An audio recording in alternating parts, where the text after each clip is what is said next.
संसद में समस्या के समाधानों पर, समाधानों के तरीकों पर, तरीकों को लागू करने के लिए नियमों में होने वाले बदलाव पर चर्चा होती है, तर्क वितर्क होते हैं, सहमति असहमति होती है और इन सब के बावजूद कुछ आम निष्कर्षों के साथ संविधान के मुताबिक विधान को अमली जामा पहनाया जाता है, जिसे आम भाषा में हम कानून कहते हैं। और आज हम आपको दिखाएंगे 3 नए आपराधिक कानूनों पर संसद में हुई द ग्रेट डिबेट।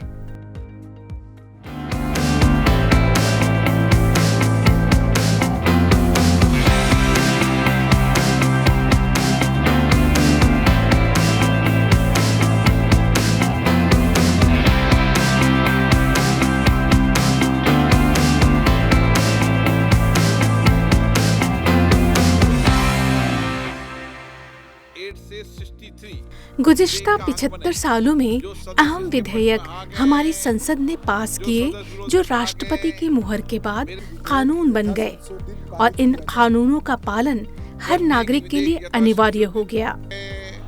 बीते एक दशक में देश की संसद ने कई पेचीदा अंग्रेजी कानून निरस्त किए तो कई नए महत्वपूर्ण विधेयक पारित किए, जिनके बूते नए भारत की संकल्पना की गई। संसद से पारित हुए नए विधेयकों की इन्हीं फहरिस्त में शामिल हैं 3 नए क्रिमिनल लॉ, भारतीय न्याय संहिता 2023, भारतीय नागरिक सुरक्षा संहिता 2023, भारतीय साक्ष्य अधिनियम 2023। सबसे पहले एक नजर में समझते हैं इन तीनों आपराधिक कानूनों की भूमिका। एनडीए सरकार 2.0 द्वारा यह तीनों कानून 1.5 शताब्दी पुराने ब्रिटिश कानूनों में बदलाव के उद्देश्य से लाए गए। देश के क्रिमिनल जस्टिस सिस्टम में सुधार के लिए इन विधेयकों को पहली मर्तबा 12 अगस्त 2023 को लोकसभा में पेश किया गया। हालांकि केंद्र सरकार ने संसदीय स्थायी समिति स्टैंडिंग कमेटी की सिफारिशों के बाद इन विधेयकों को वापस ले लिया और तीनों विधेयकों को संसद की चयन समिति के पास भेजा।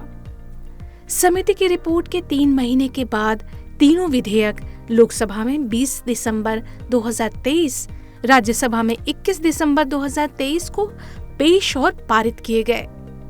आपको बता दें कि इन तीनों ही विधेयकों पर लोकसभा में 9 घंटे 28 मिनट चर्चा हुई। उसमें 34 सदस्यों ने भाग लिया। राज्यसभा में 6 घंटे से ज्यादा चर्चा हुई। इसमें 40 सदस्यों ने भाग लिया। बकौल गृह मंत्री सदस्यों को विधेयकों का अध्ययन करने के लिए 48 घंटे का समय दिया गया।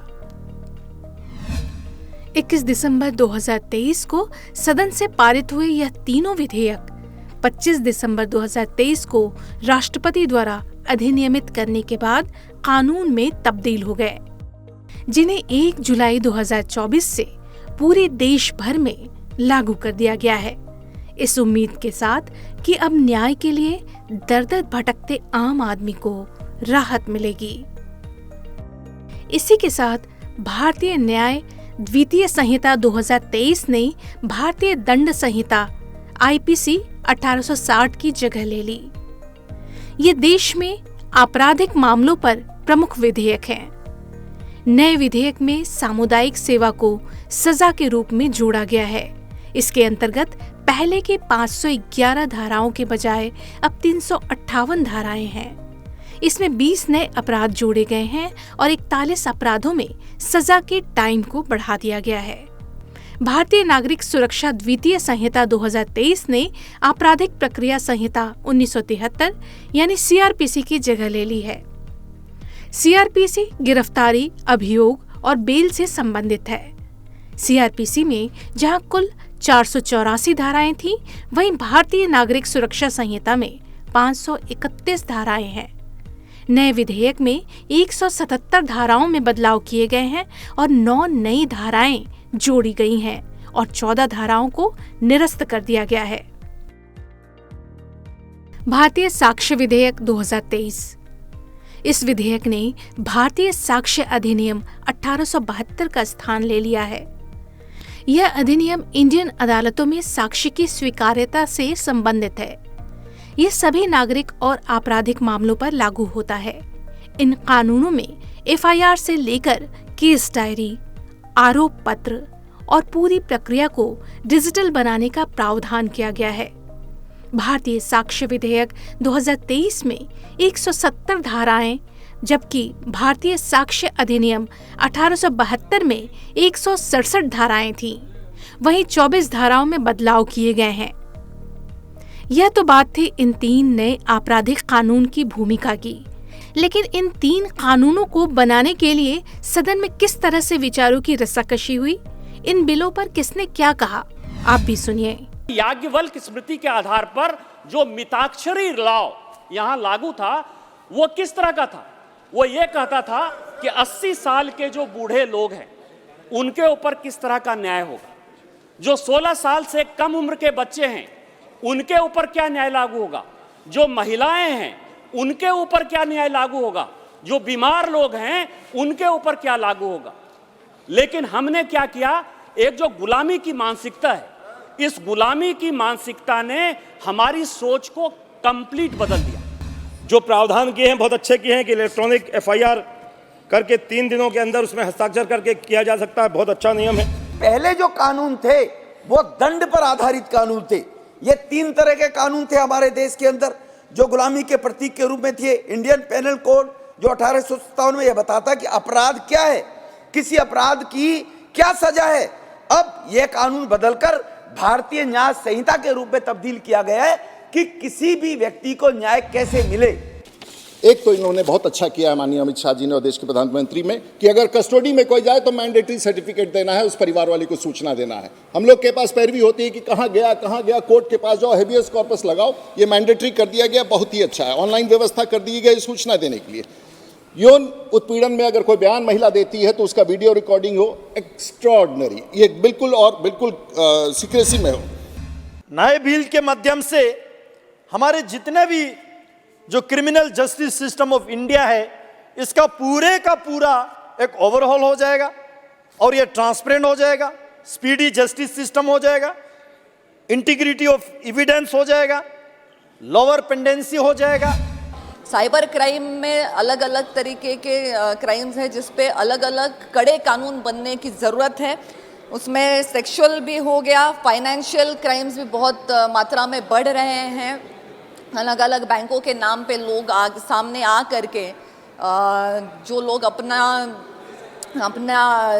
काम करते हैं, मेहनत मजदूरी करते हैं, उनका पूरा पैसा लूट जाता है। तो ऐसी भी जो घटनाएं घटती है उन पे भी कुछ कड़ी कार्रवाई होनी चाहिए। इसके अलावा साइबर क्राइम के माध्यम से जो टेररिज्म की भी घटनाएं बढ़ सकती हैं आने वाले समय में, इस पे भी ध्यान देने की सरकार को ज़रूरत है। धारा 377 को स्ट्राइक डाउन किया, लेकिन वो आधा स्ट्राइक डाउन किया था कि 2 कंसेशन लोगों पे सेक्स जो है उसको एडमिट कर सकते हैं। लेकिन आप जानते हैं ये गांव और शहर की बात नहीं है। प्राणियों पे लैंगिक अत्याचार होते हैं, उनको तकलीफ दी जाती है और उन पे अभी कल जाके कभी गौ माता पे या किसी भी प्राणी पे एक प्रकार के लैंगिक अत्याचार हर जगह होते हैं। जब अभी उस ऐसे आदमी को पकड़ना हो तो आज धारा 377 तो थोड़ी बची हुई है प्राणियों के लिए, लेकिन वो बीएनएस पे नहीं है। तो इसका कहीं प्राणियों पे अत्याचार होने के लिए प्रावधान आप कर सकते हैं उनके लैंगिक उत्पीड़न के लिए, तो बहुत अच्छा होगा। The clear intent that the government wants to show for the purpose of changing and improving the criminal law administrative system. The idea to quicken the criminal justice process system, the courts and the manner in which an FIR will be lodged, a final report will be filed, the additional time that will be granted. सभापति महोदय, Indian evidence act के मैं 4 section का जिक्र करना चाहता हूं। Section 57, 37, section 81, section 82। इसका कोई भी भारतीय पढ़ेगा, उसमें British crown, his majesty, British parliament, crown printing press, इन सब का जिक्र है। यानी आज़ादी के 47 में आज़ाद देश हुआ और 70 साल तक हमारे कानूनों में ब्रिटिश साम्राज्यवाद, British crown, British parliament, British high courts, British seals, British symbols और लंदन गजट, इसका जिक्र होता रहा। आज उन कानूनों को अब दस्त कर दिया गया है। ये एक्ट में जो कुछ भी है मैं तो फिर बोलूँगी कि टाइम बाउंड इन्वेस्टिगेशन हो, टाइम बाउंड ट्रायल हो, मेडिकल एग्जामिनेशन जो हो रहा है वो सही इन टाइम में हो। हम लोग एक्ट बना लेते हैं, हम लोग लॉ को चेंज कर लेते हैं, मगर जो एक्ट बनता है, जो लॉ बनता है, उसके लिए जो प्रावधान होना चाहिए, जो फंड होना चाहिए, जो इंफ्रास्ट्रक्चर होना चाहिए, वो कहीं ना कहीं शॉर्ट रहता है। इसके कारण जैसे कि पुलिस जितना होना चाहिए उतना नहीं हो पाते हैं, जैसे जस्टिस और जज जितना होना चाहिए वो नहीं हो पाते हैं, जिसके कारण चलते वो ढेर सारे केसेस फास्ट ट्रैक केसेस में कोर्ट में भी पेंडिंग है, ढेर सारे केसेस में भी पेंडिंग है। जो हम लोग बना रहे हैं, जो नया आइन आ रहा है, उसके लिए मैं तो ये दरख्वास्त करूंगी कि इसका एक लीगल ऑडिट हो, कि ये आ रहा है, इसका लीगल ऑडिट होने के कारण कितना पैसा खर्चा होगा, कितना काम होगा, कितना इंफ्रास्ट्रक्चर चाहिए, एक लीगल ऑडिट होने के बाद में ये जो एक्ट होगा सब सही से सारे लोगों के पास ये जा पाएगा, सबके सुविधा सबको ये मिलेगी। अभी बताया 0 FIR। आमतौर पे हम देखते हैं 2 थानों की सीमा के बीच में या 2 जिलों के बीच में कोई क्राइम होता है, हीनियस क्राइम होता है, पुलिस वाले FIR नहीं लिखते, इस पर लड़ते रहते हैं, मेरी सीमा में नहीं है, इसकी सीमा में है, और तब तक वहाँ से सबूत खत्म हो जाता है, मुलजिम फरार हो जाता है। अब इसको 0 FIR शुरू करने का निश्चय किया है। अपराध कहीं भी हो, जिस थाने में रजिस्टर करना चाहेंगे वहीं हो जाएगा। सीमा का विवाद को लेकर हीनियस क्राइम की FIR कई घंटे डिले होती थी, अब नहीं होगी। Chandrayaan 3 reached the moon in 40 days. And if your case moves to any other higher courts, 10 years is the average time to get justice. The average number of hearings, the turnaround time between the two hearings, and the caseload is extremely high. So is the cost of litigation as well as the man hours lost while attending these hearings. The two combined leads to a loss of at least rupees 1 lakh crores. Moreover, the High Court judges are severely under pressure. They just get on an average about 5 to 6 minutes to hear a case. Justice delayed is justice denied, sir. माननीय गृह मंत्री जी। माननीय अध्यक्ष जी, एक तीनों कानून अंग्रेजों के जमाने से बनाए थे। जैसा मैंने कहा कि 150 साल पुराने कानून। मोदी जी ने प्रधानमंत्री बनने के बाद गुलामी की मानसिकता और गुलामी के सारे चिन्ह इस देश में से जल्दी मिट जाए और नए आत्मविश्वास के साथ महान भारत की रचना का रास्ता प्रशस्त हो, इस पर आग्रह रखा है। हमारे यहाँ न्याय की बहुत पुरानी अवधारणा है। हमारे यहाँ न्याय की अवधारणा अनेक प्रकार के दर्शन के अंदर समाहित, व्यास, अत्रि, याज्ञवल्क, बृहस्पति, पराशर, चाणक्य, वत्सायन, देवानंद ठाकुर, जयंत भट्ट, गणेश उपाध्याय, केशव मिश्र, रघुनाथ शिरोमणि, ये सभी विद्वानों ने अनेक प्रकार की संहिता में दंड और न्याय पर अपने विचार रखे हैं, जो मूल भारतीय विचार हैं। हमारे यहाँ हमारे शास्त्रों में दंड की कल्पना न्याय से उपजी। ये नए जो 3 कानून लेकर मैं आया हूं, वो मूल भारतीय न्याय के संहिता के आत्मा को प्रगटीकरण देने वाले कानून है। मॉब लिंचिंग का प्रावधान भी किया है। एक बार मैं किसी भाषण में चिदंबरम साहब को सुन रहा था। उन्होंने कहा कि गृह मंत्री की परीक्षा है कि नया कानून लेकर आएंगे तो मॉब लिंचिंग का क्या करेंगे।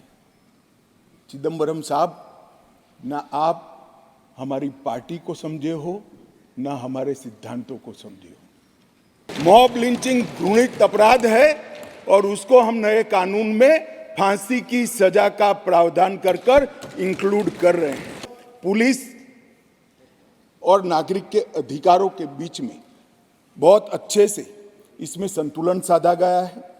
सजा का दर बढ़ाने के लिए हमने ढेर सारे प्रावधान इसके अंदर करे हैं, जिससे सजा करने का प्रतिशत बढ़ेगा। साइबर क्राइम के लिए भी ढेर सारी प्रोविजंस किए हैं और कम्युनिटी सर्विस को भी हम पहले पहली बार इंट्रोड्यूस कर उसको कानूनी जामा पहनाने जा रहे हैं, जिससे जेलों पर के बर्डन को कमी आ जाएगी। और ये कानूनों के आधार पर ही आने वाले समय में इस देश की आपराधिक न्याय प्रणाली चलनी है। इसलिए बहुत जरूरी था कि इस पर एक व्यापक बहस करी जाए, समाज के हर वर्ग से, और जो लोग इनसे जुड़े हुए हैं, ये प्रक्रिया में जुड़े हुए, वो सभी से, सभी चुने हुए प्रतिनिधियों से, सभी ऑल इंडिया सर्विस के अधिकारियों से और सभी विधानसभा के सदस्यों से भी चर्चा की जाए। इसलिए 2019 में हमने इसका व्यापक कंसल्टेशन अगस्त महीने से शुरू किया था और 2019 सितंबर में सभी राज्यपालों, मुख्यमंत्रियों, उपराज्यपालों और प्रशासकों को पत्र लिखकर सुझाव मांगे गए। जनवरी में देश के मुख्य न्यायाधीश, सभी हाईकोर्ट्स के मुख्य न्यायाधीश, बार काउंसिल्स और विधि विश्वविद्यालय को पत्र लिखकर संसद सुझाव माने गए। उसके बाद लगभग 18 राज्य, 6 संघ राज्य, सुप्रीम कोर्ट और 16 उच्च न्यायालय, 5 न्यायिक एकेडमीज, 22 विधि विश्वविद्यालय, 42 संसद सभ्य और लगभग 200 के आसपास आईपीएस अफसरों ने अपने सुझाव मुझे भेजे। कुल 3200 सुझाव एकत्रित हुए, जिसको फुल स्टॉप कॉमा में पढ़कर इसको रखना या नहीं रखना, इसका विवेक के आधार पर निर्णय लिया गया है। 158 सिटिंग मेरे खुद के हुए हैं सुझावों को आमेज करने के लिए और कानूनों को पढ़ने के लिए, और ये सब कर हम ये कानून लेकर आए थे।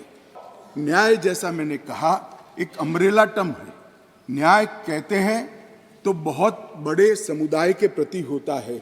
इसमें आरोपी और विक्टिम दोनों आ जाते हैं और दंड कहने पर केवल आरोपी की तरफ ही देखा जाता है।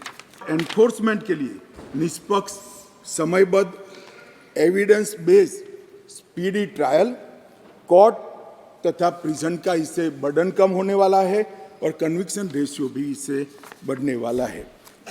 अब एक स्वतंत्र डायरेक्टर ऑफ प्रोसिक्यूशन हर जिले में भी बनेगा, राज्य स्तर पे भी बनेगा, जो पारदर्शिता के साथ एक केस में अपील करने लायक है या नहीं है उसका निर्णय करेगा।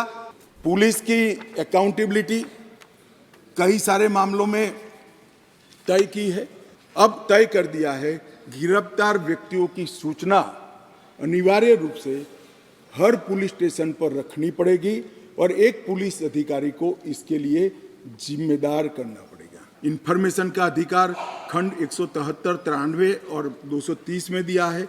नुकसान की क्षतिपूर्ति का अधिकार दिया है। 0 एफआईआर को इंट्रोड्यूस किया है। अब कोई भी मुकदमा स्टेट विक्टिम की परमिशन के बगैर, विक्टिम को सुने बगैर, कोर्ट सिर्फ स्टेट के कहने पर विड्रॉ नहीं कर सकती। जो विक्टिम है उसको सुनना पड़ेगा, उसके ऑब्जेक्शन को भी सुनना पड़ेगा। मान्यवर, आईपीसी 124C, उसमें शब्द प्रयोग था सरकार के खिलाफ की गई बात। मेरी बात ध्यान से सभी सदस्य सुने। अंग्रेजों ने बनाए हुए कानून में लिखा था 124C सरकार के खिलाफ की गई बात। बीएनएस धारा 152 जो इसकी जगह आई है, भारत की संप्रभुता, एकता और अखंडता को तोड़ने वालों पर इस धारा का उपयोग है। वहां सरकार शब्द प्रयोग है, यहां देश है, भारत शब्द प्रयोग है। गैंग रेप के मामलों में 20 साल की सजा या जिंदा रहने तक की सजा का प्रावधान किया है और 18 वर्ष से कम उम्र की स्त्री के साथ बलात्कार में फिर से फांसी की सजा को हमने यहां पर रखा है। मान्यवर, बलात्कार की परिभाषा के तहत भी एक एनोमली थी। सहमति से बलात्कार में 15 वर्ष की जो आयु डाली थी उसको बढ़ाकर हमने 18 साल किया है। तो 18 साल से कम आयु की बालिका के साथ कोई भी कुछ करेगा तो माइनर रेप के दायरे में घुस जाएगा। जेंडर न्यूट्रल कानून बना है। कई जगह पे कई सारी चीज़ें छूट गई थी। लड़के और लड़कियों के व्यापार जो एक घृणित अपराध है, इसमें सिर्फ लड़कियों का जिक्र था, वहाँ लड़कों को भी डाल दिया गया है।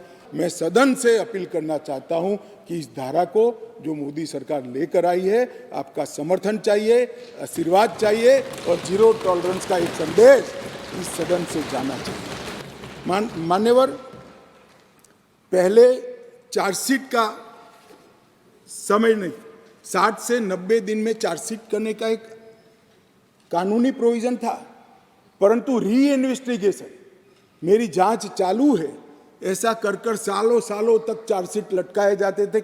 मान्यवर, इसके बाद मैजिस्ट्रेट के समय कब कार्यवाही शुरू होगी, मैजिस्ट्रेट के समय समक्ष, इसकी भी समय मर्यादा थी।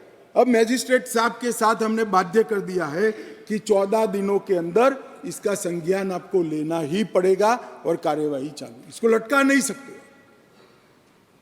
तो जो हमारे यहाँ बहुत सारी फरियाद आती है, सच्चा झूठा भगवान जाने, 12 बजे तक कोर्ट चलती है, 12 बजे के बाद कुछ नहीं चलता है। अब अगर 14 दिनों में संज्ञान लेना है तो कोर्ट को इसको समाप्त कर ही जाना पड़ेगा। जजमेंट सालों सालों तक, महीनों तक नहीं आता था। अब हो गया है कि मुकदमे की समाप्ति के बाद जज साहब को 45 दिन के अंदर ही जजमेंट देना पड़ेगा। मान्यवर, एफआईआर से केस डायरी से चार्जशीट, वहां से जजमेंट तक की पूरी प्रक्रिया को डिजिटलाइज करने का हमने कानूनी प्रावधान इस कानून के अंदर लेकर आए। मैं देश की जनता को आश्वस्त करना चाहता हूं, हर साल 35,000 फॉरेंसिक एक्सपर्ट यहां से बाहर निकलेंगे जो इस हमारी रिक्वायरमेंट को, तब तक हमने फॉरेंसिक मोबाइल वान का भी प्रोविजन कर दिया है।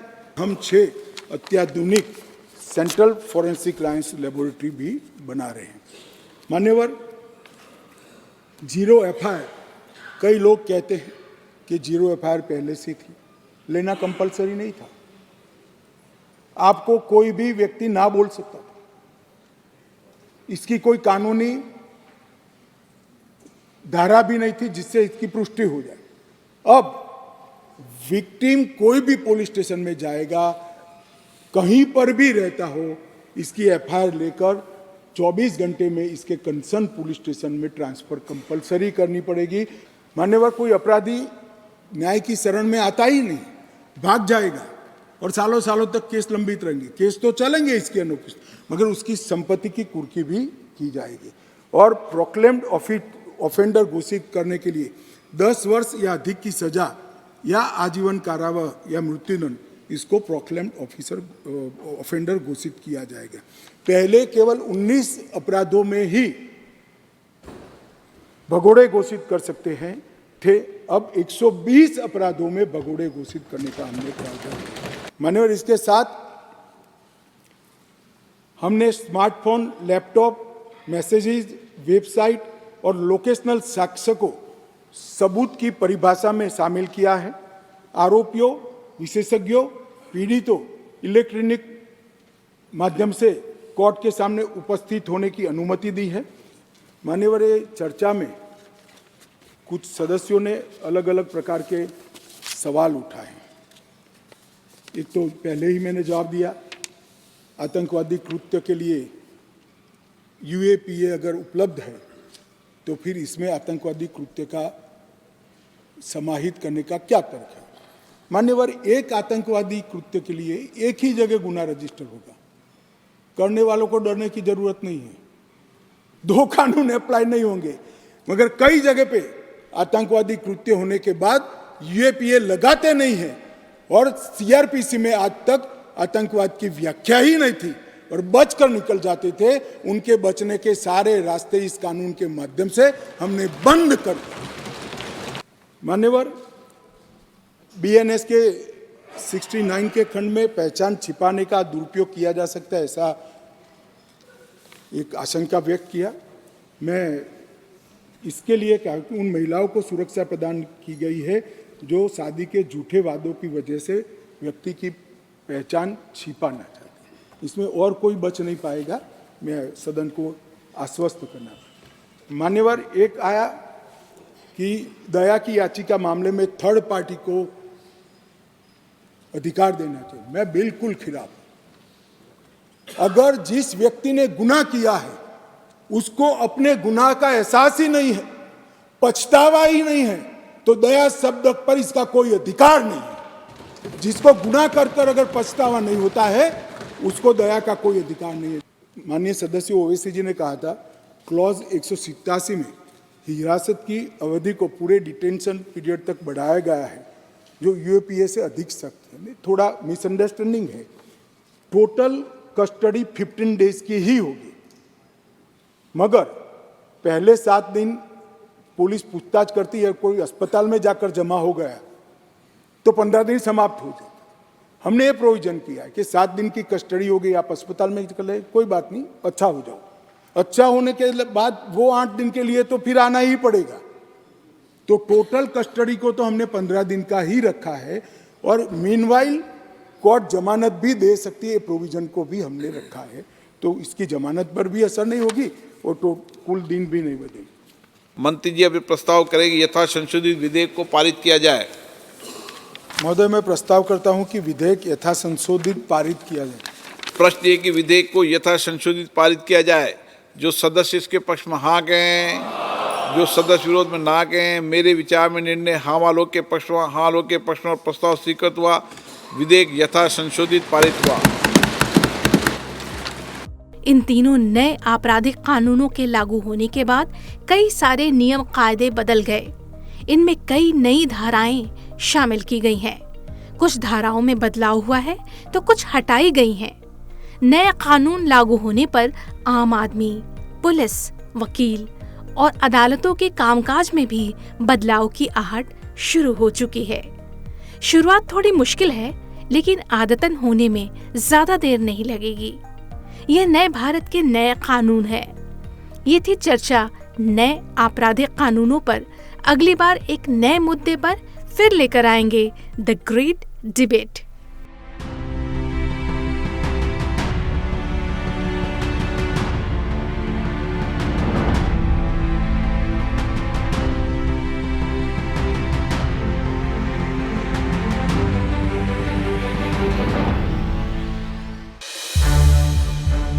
संसद टीवी के और भी प्रोग्राम्स देखने के लिए सब्सक्राइब करें हमारा YouTube चैनल और हाँ, इन्हें लाइक और शेयर करना ना भूलें।